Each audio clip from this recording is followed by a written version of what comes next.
पहली बात तो आज सुबह ही एक दुखद सूचना प्राप्त हुई।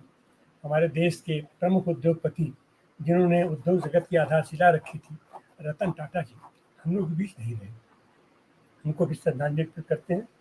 और आज के दिन काशी राम जी का भी और मुलायम सिंह यादव का भी, दोनों लोगों की पुण्यतिथि है। इन दोनों लोगों को हम सादर नमन करते हैं। मुलायम सिंह यादव को इन संदर्भों में आज की तारीख में उनकी प्रासंगिकता बहुत ज्यादा बढ़ जाती है कि कांग्रेस की स्थापना हुई थी, प्लेटफॉर्म के रूप में स्थापना हुई थी। उसके स्थापना का उद्देश्य दूसरा था और कांग्रेस के साथ साथ ही उसके अंदर समाजवादी दर्शन के लोग,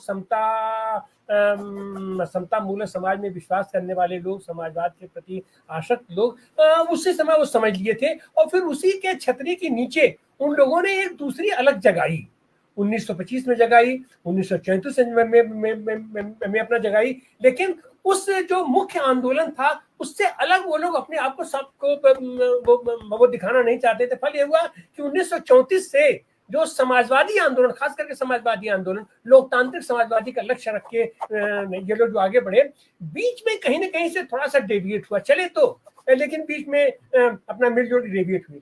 मुलायम सिंह यादव की जो सबसे बड़ी देन हम कहेंगे वो ये है कि वो फ्रॉम वेरी बिगिनिंग, वो जब से राजनीति में आए वहीं से उन्होंने जो दर्शन अख्तियार किया, जो जीवन मूल्य अख्तियार किया, वो आम आदमी के वो पक्षधरता का जीवन मूल्य था। चाहे उनका सोशलिस्ट पार्टी रहा हो, चाहे मैं ये लोकदल रहा हो, चाहे मैं ये जनता पार्टी रहा हो, चाहे भारतीय क्रांति दल रहा हो। लेकिन उसके बाद से वो क्रमशः टूटते बिखरते आकर के अंततः उन्होंने जो समाजवादी पार्टी की स्थापना की, वो कहीं ना कहीं से सोशलिस्ट पार्टी का जो आदर्श था उसी का उन्होंने पुनर्स्थापन किया और समाजवादी पार्टी को उन्होंने जन्म दिया, उसकी स्थापना किया। और समाजवादी मूल्यों को लेकर के, वैसे तो देश भर में समाजवादी आंदोलन बहुत मजबूत है, इसमें कोई दो राय नहीं है, लेकिन सब छिन्न भिन्न टुकड़ों टुकड़ों बटे हुए हैं, सबके सब व्यक्ति केंद्रित हो गए हैं। लेकिन एक सांगठनिक रूप से समाजवादी आंदोलन को जोड़ने का काम मुलायम सिंह यादव ने किया और अपने समाजवादी पार्टी के माध्यम से किया। और यही कारण है कि उत्तर प्रदेश जैसे जगह में, जहां जो कि ये सांप्रदायिकता का मुख्य केंद्र हुआ करता है, आइकान के रूप में यहाँ बनारस है, यहाँ अयोध्या है, यहाँ मथुरा है, और यहाँ तमाम चीजें ये लोग अपने आप से ये लोग खोजते रहते हैं। और उसको हमको याद आता है कि जब ये मुलायम सिंह यादव की जो अंतिम जो सम्मेलन था जिसमें अपने अखिलेश जी को चुना गया, और उसके बारे में भी लोग अपना तरह तरह की टिप्पणी करते हैं, लेकिन उन्होंने खुशी का इजहार किया कि आज हमारा मन बहुत खुश है, बहुत प्रसन्न है कि हम भले बूढ़े हो गए हों लेकिन हमारी पार्टी नौजवान है। ये इतने नौजवान जो इकट्ठा हैं, ये आगे निश्चित रूप से समाजवाद का झंडा बुलंद करेंगे और जो समाजवादी मूल्य है, समाजवादी जीवन मूल्य है, समाजवादी आदर्श है, समता मूल्य समाज का जो हमारा सपना है, उसको ये आगे बढ़ाएंगे, लोहिया के सपनों को, आचार्य नरेंद्र देव के सपनों को, और सबसे बड़ी चीज कि जो समाजवाद की मूल स्थापना है उसको लेकर के ये लोग आगे बढ़ेंगे। और निश्चित रूप से आज जो हमारा युवा नेतृत्व अखिलेश यादव जी के हाथ में आया हुआ है, उन्होंने इतना तो किया ही, और उत्तर प्रदेश की जनता भी उनके प्रति इतना प्यार और सम्मान दिया कि आज की तारीख में हम संसद में तीसरी सबसे बड़ी ताकत होकर के हमने अपना अस्तित्व बोध कराया है। और निश्चित रूप से आने वाले दिनों में देश भर के समाजवादियों को, जैसा हमारे सारे साथी इस पर एकमत है कि देश भर के समाजवादियों को इकट्ठा करके एक राष्ट्रीय परिदृश्य में हम समाजवादी पार्टी और समाजवादी मूल्यों को हम लेकर के समता मूल्य समाज की स्थापना की तरफ हम बढ़ सकेंगे। इन्हीं शब्दों के साथ बहुत बहुत हर समय शिक्षक भाव के साथ जिए।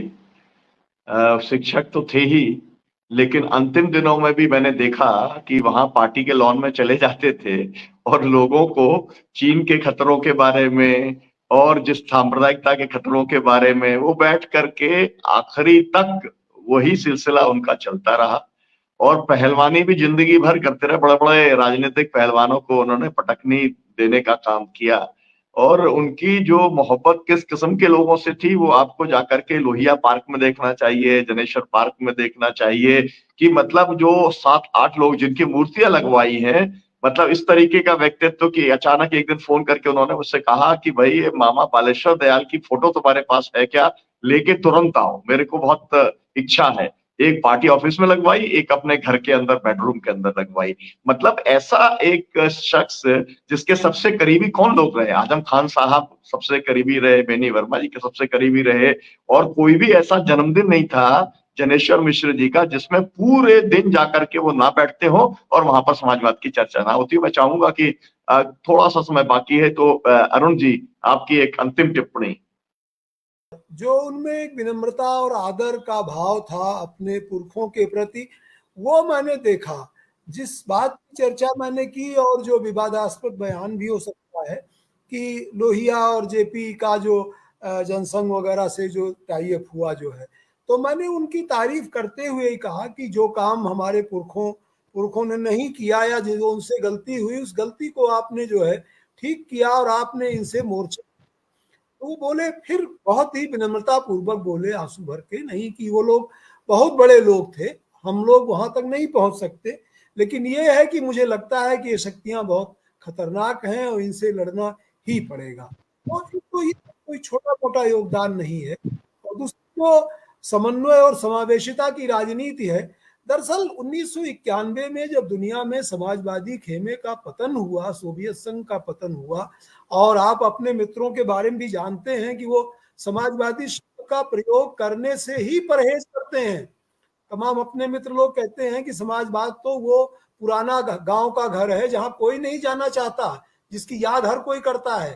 तो उस दौर में 1992 में समाजवादी पार्टी गठित करना, ये बहुत बड़े साहस का काम था कि ये जो विचारधारा है, ये जो दिशा है, ये सही है और इस पर दृढ़ता पूर्वक अभी भी कदम बढ़ाया जा सकता है। तो ऐसे लोग जो है, जो कि बौद्धिक हो जाने के बाद नाम से पीछे हटने लगते हैं, चुराने लगते हैं, ऐसी दृष्टि नहीं थी उनमें। उनमें जो है वो व्यवहारिकता भी थी कि जो है चुनाव जीत जाना, लोगों को संगठित रखना। और दूसरी चीज ये है कि जो वैचारिक दृष्टि थी, उस वैचारिक दृष्टि की दृढ़ता और परिपक्वता में यकीन जो है, आज सुनीलम की यकीन खत्म हो गया है। कम्युनिस्ट पार्टी के भीतर समता मूलक समाज के प्रति यकीन नहीं है। अच्छा, या जो लोग धर्मनिरपेक्ष होने का दावा करते हैं, उनके भीतर धर्मनिरपेक्षता के प्रति यकीन नहीं है। जो संविधान की रक्षा का दावा करते हैं, उनके भीतर संविधान के प्रति यकीन नहीं है। लेकिन अगर किसी में यकीन बचा था तो उस यकीन का हमें आदर करना चाहिए। और मुझे लगता है कि मुलायम सिंह में वो यकीन बचा हुआ था, संवैधानिक मूल्यों के प्रति, समाजवादी मूल्यों के प्रति, समता और समृद्धि की मूल्यों के प्रति उनमें यकीन बचा हुआ था। उसको वो कायम कर रहे थे। धन्यवाद।